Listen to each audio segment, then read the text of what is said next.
I keep having the same dream. Everywhere I look, people are being replaced. The last time I had the dream, I was walking down the school hallway. And that's when I started to notice that something's wrong. Everyone I cared about has been systematically replaced. Why are they replacing every single character with someone who is diverse? Like, it's not our fault, it's because of Kathleen Kennedy. But then Kathleen Kennedy says, put another gay diverse woman in it, make it more fun. And then Bob Iger is all like, no, it's gonna be my stars. No, Kathleen Kennedy. Ah! South Park has again made a huge splash in the world of pop culture. It was only a matter of time before Trey Parker and Matt Stone took it upon themselves to opine on the current state of Disney. But did they deliver a solid argument? And were they one-sided, or were they fair and balanced like Fox News? Join me, dear viewer, as I dive back into the dumpster fire that is Disney. Many a YouTube channel has made its rise based solely on critiquing the current sorry state of movies today. It's the reason I started my channel. Many of us fans love movies, love cinema, love the magic of it all. But ever since the dark age of cinema began over a decade ago, fans have suffered with shitty movies. Fans have suffered because of the sheer laziness and stupidity of Hollywood. Lazy race and gender swapping have taken over most movies in Hollywood. That's not to say that diversity and female representation is a bad thing, much to the contrary. Some of the best cinema in history has had diverse and female leads, but the simple copy pasta that we've witnessed come out of Disney is what has driven fans away. As a filmmaker, you need to want to drive the medium forward, and that just can't happen if you're lazily gender or race swapping characters in existing franchises. Create your own original work, for fuck's sake. Along comes South Park to drive the point home. Now, I won't bore you with plot details or any spoilers. The plot of the special is pretty simple. Cartman is transported to another universe when Kathleen Kennedy uses a magical bullshit MacGuffin to copy pasta old movies with race and gender swap people and still make money from unoriginal content. Throughout the episode, the argument is laid out that pandering to minorities with unoriginal content is lazy. As one character questions the boys about not wanting diverse characters, Cartman gives the very excellent example of Black Spider-Man.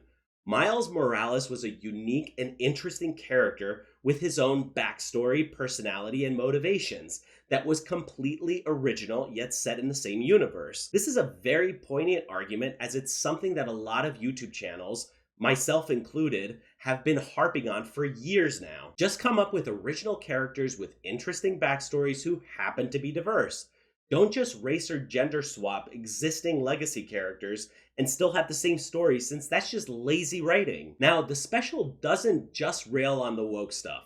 It provides the very real counter-argument that just railing on woke stuff and not providing solutions is also lazy. Seeing that same laziness in the Fandom Menace community on YouTube, I did my part to try to provide a solution.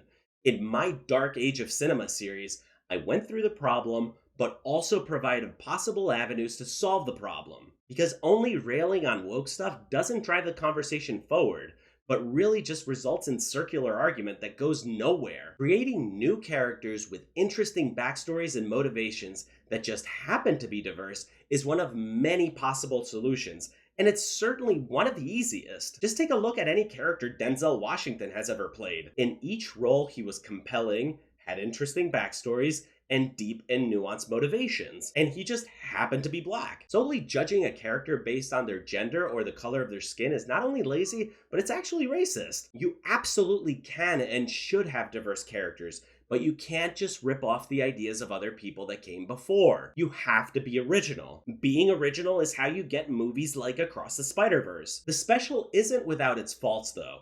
As many other YouTubers have already mentioned, the special doesn't go nearly as far as it needs to with Bob Iger. After all, Kathleen Kennedy happened under his watch, and when Bob Chapek tried to come in and fix things, he was promptly shown the door. I don't think that Iger hates money, but I do think there are even larger forces at play here than just Bob Iger. The dark age of cinema seemed to coincide with the rise of DEI initiatives and ESG scores, all championed by BlackRock. After all, BlackRock wanted to sell its ETFs to people who wanted to feel good about their investment choices. And rather than forego institutional investment money, Disney hopped on the woke bandwagon. But there's a little dirty secret no one likes to talk about. ESG investments, they vastly underperform the broader markets. Yup, there is mathematical proof that going woke really does mean going broke, because the purpose of businesses is to improve shareholder value, not spout off useless platitudes for the ESG brownie points. And it's not only South Park and YouTubers that are calling out Disney for their shameless pandering.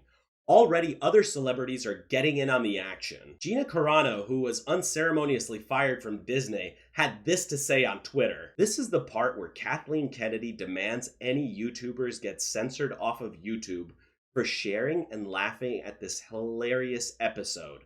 She'll have YouTube disable the thumbs down option because of the ratio she'll receive. Then she'll have her publicist ghouls make sure Variety and Hollywood Reporter run hit pieces about the South Park creators and their families, smearing their names through every useful idiot she has under her thumb who would sell their soul to work for Lucasfilm. She'll activate her online mob to repeat that the South Park creators are racist, bigot, transphobes, and demand the South Park creators publicly apologize by only using words she approves of.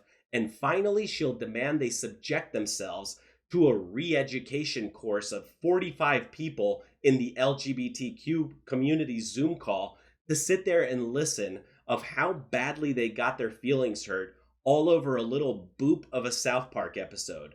But maybe, just maybe, the jig is up. I think this is an important first step in solving the massive problem that is the dark age of cinema.